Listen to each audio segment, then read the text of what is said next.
Identify the correct reagents that would bring out the transformation. अच्छा ठीक है, अब यहाँ पे हम लोग को इन्होंने रिएजेंट्स दे रखे हुए हैं, इस रिएजेंट के अकॉर्डिंग हमें डिसाइड करना है किसमें क्या यूज होगा।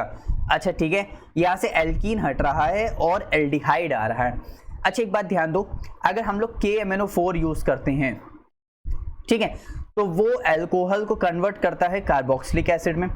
अगर हम लोग कोई माइल्ड ऑक्सीडाइजिंग एजेंट यूज करते हैं, कैसा माइल्ड ऑक्सीडाइजिंग एजेंट, मतलब थोड़ा सा लेस, तो जो हमारे पास अल्कोहल है वो कन्वर्ट हो जाता है एल्डिहाइड में। अब माइल्ड ऑक्सीडाइजिंग एजेंट कैसे होते हैं, वो होते हैं या तो CrO3, या तो PCC, या तो PDC, peridium chlorochromate, peridium dichromate, ठीक है, तो ये सब इस तरह होते हैं। अब इसके बाद हम लोग आते हैं, अब हम लोग को यहाँ पे क्या यूज हो रहा है वो देखते हैं। यहाँ पे मैं आपको बता देता हूँ, यहाँ पे यूज हो रहा है BH3, हाइड्रोजन पेरोक्साइड और OH और पेरिडियम क्लोरोक्रोमेट, ठीक है। अब यहाँ पे पहले यहाँ से रिएक्ट करता है BH3, सुनना मेरी बात ध्यान से, तो वो क्या करता है, यही पूरा कंपाउंड रहता है, यहाँ से बॉन्ड हटा सिंगल बॉन्ड कर देता है, यहाँ पे 2 ले आता है और यहाँ पे 3 करता है, क्योंकि BH3 क्या है, यहाँ पे 3 है, तो ये 3 आ जाएगा। ऐसा ट्रिक के फॉर्म में बता रहे हैं, यहाँ पे सिंगल बॉन्ड, यहाँ पे 2 और यहाँ पे आ गया ब्रोमीन, पहला बोरॉन, सॉरी, तो यहाँ पे पहला कंपाउंड ये बनेगा। फिर हाइड्रोजन पेरोक्साइड के साथ रिएक्शन कराते हैं बच्चों, तो यहाँ से आप लोग ने H3PO4 सुना है, फॉस्फोरिक एसिड, H3PO3 सुना है, फॉस्फोरस एसिड, वैसे ही H3BO3 बोरिक एसिड, ठीक है, तो यहां से बन जाता है बोरिक एसिड, निकल जाता है, फिर हमारे पास वो कन्वर्ट हो जाता है किसमें, वो चला जाता है उधर अल्कोहल में। फिर अल्कोहल का हम लोग माइल्ड ऑक्सीडाइजिंग एजेंट कराते हैं तो हमको मिलता है एल्डिहाइड। अब कैसे, और यहाँ पे ध्यान देते हैं, सुन तो बहुत लिया, अब देख भी लेते हैं। देखो पहले यहाँ पे इससे हम लोग ये सारे यूज कर रहे हैं, हम लोग ये बना रहे हैं, H3BO3 निकल जा रहा है, ठीक है, जो मैं बता रहा था। अब कंप्लीट स्टेप वाइज रिएक्शन देखते हैं, यहाँ से होता क्या है, देखो देखो यहाँ से सुनना, यहाँ से क्या होता है, ये बॉन्ड ब्रेक होता है, ठीक है, ये बॉन्ड ब्रेक होता है, तो हम लोग ने एंटी मार्कोनिक ऑफ रूल सुना है ना, एंटी मार्कोनिक ऑफ रूल हमेशा n नंबर ऑफ चेन बनाता है, मतलब स्ट्रेट चेन बनाता है, वो बीच में कुछ भी ऐड नहीं कराता है, वो कराता है मार्कोनिक ऑफ रूल। तो यहाँ से बोरॉन इधर अटैच हो जाएगा और इसका एक H यहाँ पे चला जाएगा, क्योंकि भाई यहाँ पे कार्बन पास आता है नेगेटिव, ये बॉन्ड ब्रेक होता है, तो इस कार्बन के पास आता है पॉजिटिव, तो B- इस पे अटैक मारता है और C- इस H के, इसके H पॉजिटिव को लेता है, तो यहाँ से बन जाएगा CH2 और यहाँ पे आ जाएगा BH2, ठीक है। फिर ऐसे ही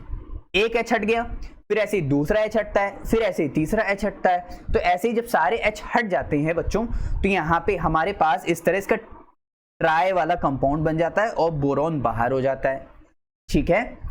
अब इसके बाद हमारे पास जो हमको दे रखा होता है सेकेंड स्टेप में हाइड्रोजन पेरोक्साइड, वो हाइड्रोजन पेरोक्साइड, और अच्छा यहाँ पे रिएक्शन कौन सी हो रही है, ये रिएक्शन हो रही है हाइड्रो, मैं बता देता हूं पहले जल्दी से, हाइड्रोबोरेशन ऑक्सीडेशन रिएक्शन, ठीक है, यानी यहां से सारे बोरॉन का रिमूवल। अब यहां से क्या होगा, यहां से वाटर बन जाता है, देखो वाटर, इसका यहां से एक O हटा दो, एक O तुम हटाओगे तो H2O बन जाएगा, बाकी क्या बचा, एक O बचा और OH बचा, तो यहां से O- OH एक बॉन्ड बना करके वो अलग हो जाता है। अब यही हमारे पास अटैकिंग स्पीशीज है, अब यही अटैक करेगा किसके ऊपर, इसके ऊपर, इसके ऊपर अटैक करने के बाद देखो बच्चों थोड़ा समझने की कोशिश करना, ये इस तरह बनता है, अगर मैं इस कंपाउंड को X मान लेता हूं पूरा, तो यहाँ पे X बोरॉन बनता है, फिर X बोरॉन रहता है, फिर X बोरॉन रहता है, ठीक है। अब यहाँ पे इसी के बीच में ये हटा दो, ये हटा दो, ये हटा दो, यहाँ पे इसी के बीच में आ जाता है ऑक्सीजन, इसको हटा दो, यहाँ पे आएगा ऑक्सीजन इस तरह, यहाँ पे आएगा ऑक्सीजन इस तरह, यहाँ पे आएगा ऑक्सीजन इस तरह, अरे इस तरह, ठीक है। अब यहाँ पे जब इसके बाद हम इसका हाइड्रोलिसिस करते हैं वाटर के साथ, तो यहाँ से एक H3BO3 सारे के सारे क्या हो जाते हैं, रिमूव हो जाते हैं, तो उसकी वजह से यहाँ पे एक इंटरमीडिएट कंपाउंड जो मैंने आप लोग को बताया ऊपर वो बनता है, सबके बीच में ऑक्सीजन आ जाता है, फिर वहां से कितने H चाहिए हमको, H3, तो इसीलिए 3 वाटर मॉलिक्यूल यूज होते हैं और यहां से सारे BO3 निकल जाते हैं और क्या बचता है हमारे पास, बस अल्कोहल बचता है। सिंपली अब एल्कोहल को हमें क्या कराना है, ऑक्सीडाइज कराना है, पीसीसी माइल्ड ऑक्सीडाइजिंग एजेंट कराना है। तो यहाँ पे कितने कार्बन है, 3 कार्बन, तो यहाँ पे 1 2 और यहाँ पे CHO 3 कार्बन का ही प्रोडक्ट बन जाता है बस। तो रिएक्शन थोड़ी सी लेंदी थी, आप लोग को समझना भी बहुत जरूरी था। कभी भी नीट में क्वेश्चन कोई भी क्वेश्चन घुमा के दे सकता है, 12th में घुमा के दे सकता है, या फिर इनफैक्ट आपके किसी भी पेपर के लिए जेईई के लिए घुमा के दे सकता है, तो आप लोग को आना चाहिए। तो यहाँ पे हमारे पास ऑप्शन नंबर 2 क्या हो जाएगा, करेक्ट हो जाएगा।